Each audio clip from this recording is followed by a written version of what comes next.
O segredo das coisas. Hoje, em O Segredo das Coisas, freios de tirolesa. Luminárias de fibra de seda. Enfardadeiras.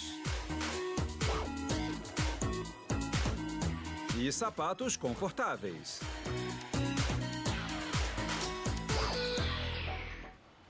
Muitos aventureiros acham a tirolesa emocionante, mas sem o sistema de freios adequado, a aventura pode de repente se tornar assustadora. Freios magnéticos não necessitam das mãos e são acionados automaticamente. Então não há necessidade de pânico, apenas se pendure e aproveite o passeio e deixe que o freio cuide da chegada. Em tempos antigos, as tirolesas eram usadas para transportar suprimentos por terrenos perigosos. Hoje em dia, a tirolesa é popular entre turistas e fissurados em adrenalina por todo o mundo. Com a pessoa se aproximando da chegada, o freio é acionado usando o magnetismo das correntes de Foucault em vez de fricção, criando resistência suficiente para parar o passeio. Para fazer um freio de tirolesa, eles começam com o tambor. Ele é feito de aço galvanizado para prevenção de ferrugem. Um técnico remove o zinco para adicionar os ímãs. Ele martela pinos de fixação no metal. Aplica uma tinta adesiva nas áreas lixadas e então coloca os ímãs nela. Ele usa pinos de aço como guias. Enquanto o adesivo seca, os ímãs se conectam ao metal. Em seguida, ele aplica um agente de ligação a um rolamento do eixo e o coloca em um orifício no centro. Utilizando uma prensa hidráulica, ele insere o rolamento no buraco. Esses braços do rotor irão girar no campo magnético para criar a força de frenagem. Um técnico encaixa as engrenagens em duas placas e as aparafusa de cada lado do conjunto do rotor. Ele testa os braços do rotor e encaixa a engrenagem do rotor no eixo já instalado no tambor do freio. Ele abre os rotores e os gira. Adiciona um anel de ímãs para cercar os rotores em um campo magnético. Satisfeito com o ajuste, ele remove o conjunto do rotor do tambor temporariamente e prende molas no rotor. Essas molas de reação irão amortecer a ação da frenagem. Agora, um técnico reinstala o motor no tambor do freio. Ele coloca o anel magnético de volta ao topo. A alta atração magnética o prende na montagem. A próxima parte é um anel maior de engrenagens internas. Ele o martela e depois o aparafusa no lugar. Ele gira novamente o mecanismo para confirmar que está funcionando. Ele instala as duas engrenagens finais na extremidade do eixo. Isso completa o núcleo do freio da tirolesa. Outro técnico costura um pegador de nylon em uma rede sintética resistente.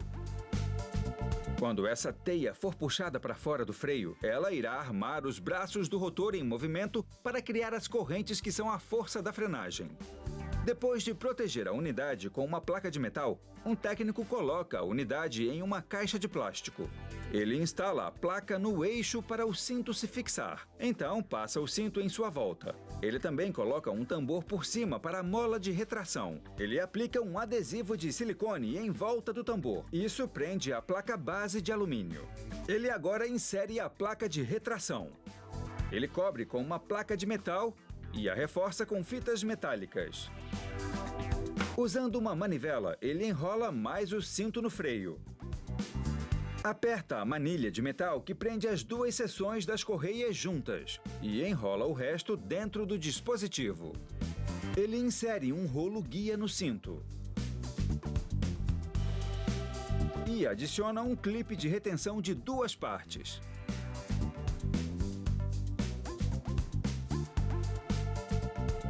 Ele segura o clipe com um pino de metal arredondado. Essa próxima peça é uma inserção de plástico para o topo da caixa. Ele parafusa uma porca no eixo para bloquear a inserção. Coloca a parte superior da tampa sobre o conjunto do freio e o prende na parte de baixo. Ele prende uma proteção contra poeira na tampa. Agora estão prontos para testar esse freio de tirolesa. Um motor puxa o cinto para simular diferentes pesos e diferentes velocidades, enquanto um computador analisa o desempenho do freio. Com freios de tirolesa magnéticos, as pessoas podem descer em várias velocidades, mas ainda diminuir o ritmo da mesma forma, garantindo que todos tenham uma viagem divertida, mas também segura.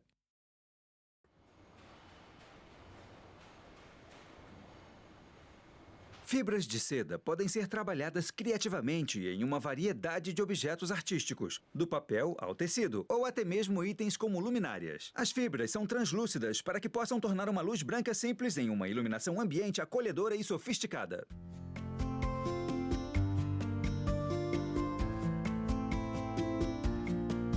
Essa luminária não tem cúpula. Em vez disso, tem flores de seda que parecem naturais escondendo suas lâmpadas. A base da luminária é feita de galhos. Para criar essa obra de arte prática, a artesã começa com uma mecha. A mecha é um feixe de fibras recolhidas do casulo de uma lagarta. Eles foram limpos e arrumados. Ela coloca as mechas em um saco de malha de nylon. Então, submerge em um corante especialmente formulado para o processo. Ela aquece o corante a 85 graus. Então, joga um pouco de corante em pó para dar uns toques de cores mais fortes. Após alguns minutos, ela remove as mechas. E lava para retirar o excesso de corante. Ela pendura as mechas em um varal até secarem completamente. A mecha normalmente é fiada para fazer a seda. Mas essa artesã tem uma técnica diferente. Ela abre uma tela de tule na mesa de trabalho. Então, com cuidado, desfia as fibras e as deita sobre a tela.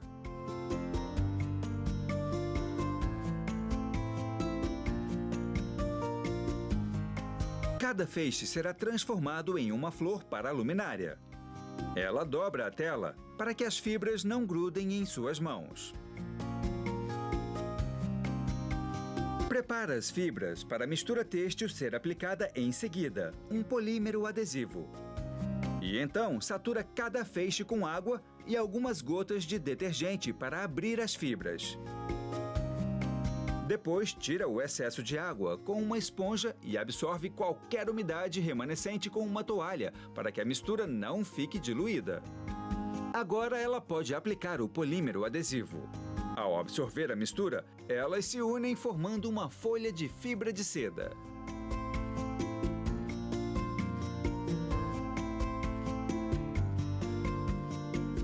Após desdobrar a tela, ela começa a moldar cada folha em uma flor. Ela cobre os balões com a folha e deixa secar durante a noite.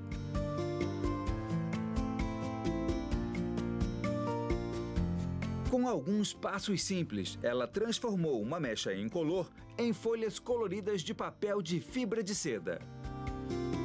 No dia seguinte, ela estoura o balão. O papel de fibra de seda mantém o seu formato arredondado.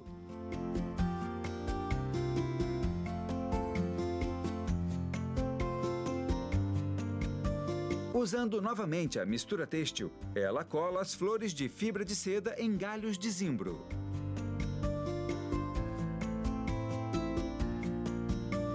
Ela as prende com agulha e linha, combinando a cor da linha com a da seda para que se misturem. Ela esculpe mais a flor com 1 ou 2 pontos em alguns locais selecionados e passa a mistura têxtil para segurar. Então, ela prende uma segunda flor ligeiramente menor, criando 2 camadas de pétalas. Ela pega algumas fibras que tingiu de verde e as cola sobre os balões para formar as folhas finas.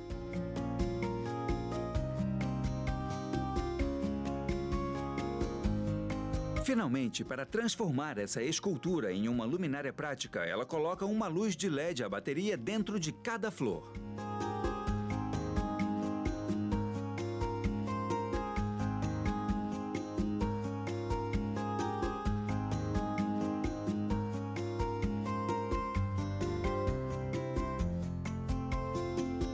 A luminária não precisa de fiação externa e não precisa ser ligada em uma tomada. Basta pressionar o meio de cada flor para ligar ou desligar a lâmpada escondida. De dia, uma escultura simples e, de noite, uma luz suave.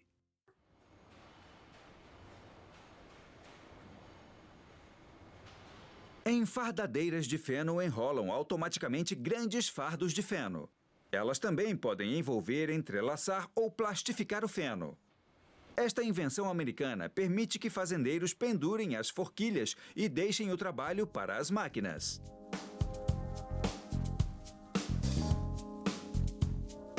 A invenção da enfardadeira foi um avanço na agricultura. Fardos de feno redondos se mantêm mais secos que os quadrados.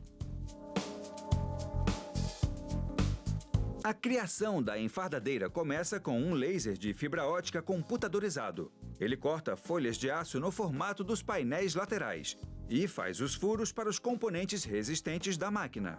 Uma vez que os cortes estão feitos, os técnicos removem as sobras. Elas serão recicladas e se tornarão novas folhas de aço. Em seguida, o painel lateral da enfardadeira vai para uma máquina de dobrar computadorizada. Ela dobra as bordas do painel para prepará-lo para a montagem. Com o painel preso em um acessório de fixação, um técnico coloca os parafusos na placa duplicadora. Essa placa será utilizada para reforçar o painel. Ele solda a cabeça dos parafusos na placa duplicadora. Os parafusos estão salientes, então os rolamentos e outras peças podem ser anexadas depois. Ele adiciona outras peças de reforço, suportes para os rolos e uma caixa para o barbante. Então a peça vai para o departamento de pintura. Eles preparam para a pintura ambos os lados do painel com um acabamento epóxi para proteger o aço da corrosão. Depois que a tinta seca, uma grua encaixa os dois painéis em uma peça de fixação que tem vários rolos de prensa. Montadores inserem as extremidades em furos nos painéis laterais. Eles acrescentam um eixo helicoidal para mover o feno para longe das laterais da enfardadeira. Eles prendem os componentes com parafusos. Em seguida, começam a montagem da área das correias. As barras vão segurar as correias na tensão correta. Após adicionar um rolamento para o rolo de alimentação inferior, um técnico instala as rodas dentadas e também coloca correntes. As rodas dentadas e as correntes vão conduzir os 14 rolos na enfardadeira. A próxima peça se chama pegador de feno, porque os seus dentes de aço vão levantar o feno do campo e colocar na enfardadeira. Ele se encaixa na frente da máquina. Agora um técnico instala as rodas. Ele passa lubrificante nas hastes e os encaixa nos eixos das rodas. Parafusos seguram as hastes nos eixos. Então, ele monta a roda nas hastes e a prende no lugar com porcas. Instaladas as duas rodas, a máquina é erguida na posição vertical para instalar a câmara traseira.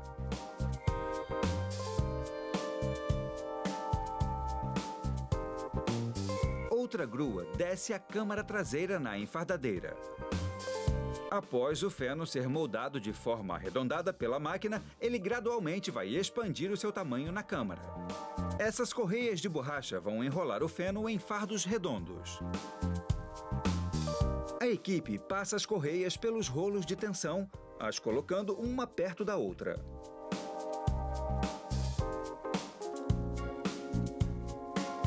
Um técnico une as extremidades de cada correia passando um pino de aço pelos rebites.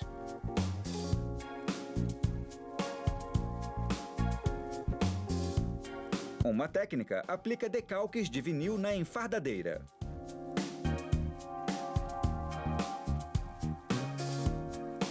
Os decalques exibem a marca da empresa e o modelo em letras grandes. A máquina é equipada com suspensões hidráulicas que levantam e abaixam a câmara traseira. Um técnico liga um monitor aos sensores presos à enfardadeira durante a montagem. Os sensores indicam a posição da porta traseira, o estado das correias e o nível de umidade do feno. Depois de uma verificação operacional completa, essa enfardadeira está pronta para dar umas férias para os agricultores e pecuaristas, criando automaticamente fardos redondos de feno.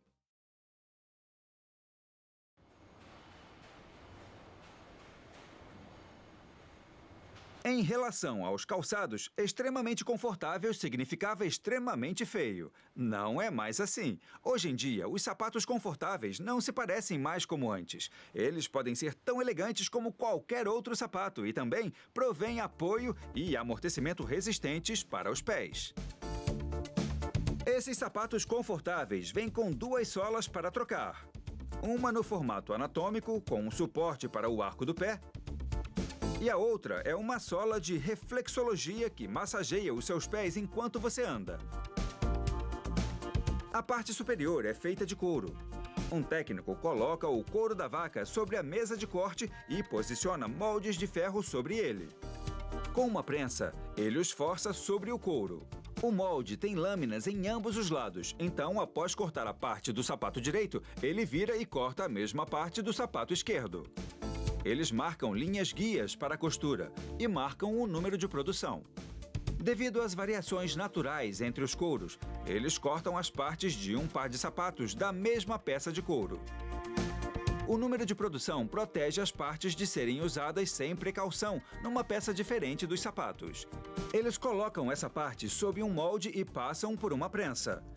Isso afina o couro onde as peças adjacentes vão se sobrepor, de forma que toda a espessura da parte superior do sapato seja uniforme. Eles aplicam um tecido de reforço nas áreas mais propensas a desgaste do sapato. Com pressão e calor, essa máquina liga a parte adesiva do reforço. Agora, costureiras começam a montar a parte superior.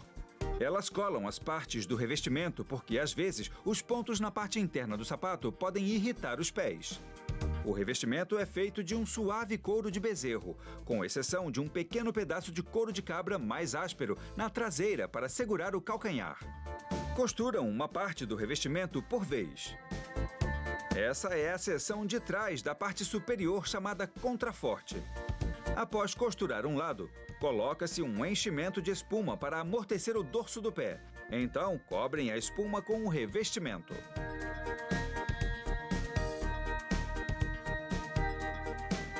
Essa máquina perfura e embute os ilhoses na parte superior.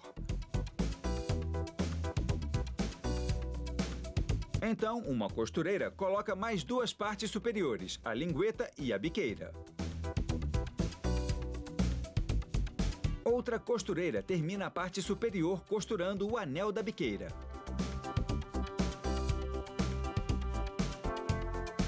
A parte superior é colocada em um molde numa máquina de forma. A máquina funciona como um ferro de passar, aplicando calor e pressão para deixar o traseiro do calcanhar no formato perfeito.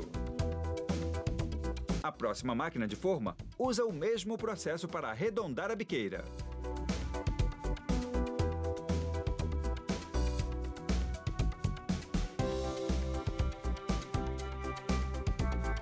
Agora, uma costureira prega a entressola à parte superior.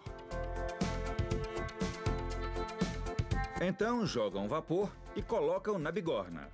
A bigorna de sapateiro é um molde plástico com o formato e o tamanho específico do sapato. Eles colocam a parte superior em um aquecedor.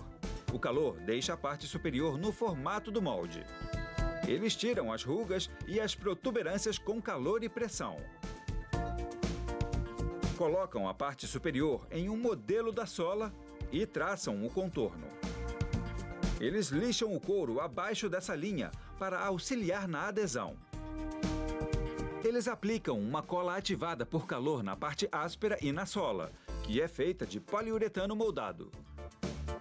Deixam a cola secar e então a ativam com um aquecedor e juntam a parte superior com a sola. Eles colocam o sapato em uma prensa a vácuo, que suga o ar enquanto junta bem as duas partes. Em seguida, inserem uma palmilha anatômica na sola. Ela é feita da combinação de cortiça e látex, com couro por cima. Colocam os cadarços e inserem papelão para segurar o formato durante o transporte. Ela borrifa a parte superior com uma solução química que deixa o couro resistente à água. O segundo conjunto de palmilhas vai para a caixa de sapatos. Esses sapatos são projetados com espaço para inserir um dispositivo ortopédico sob encomenda.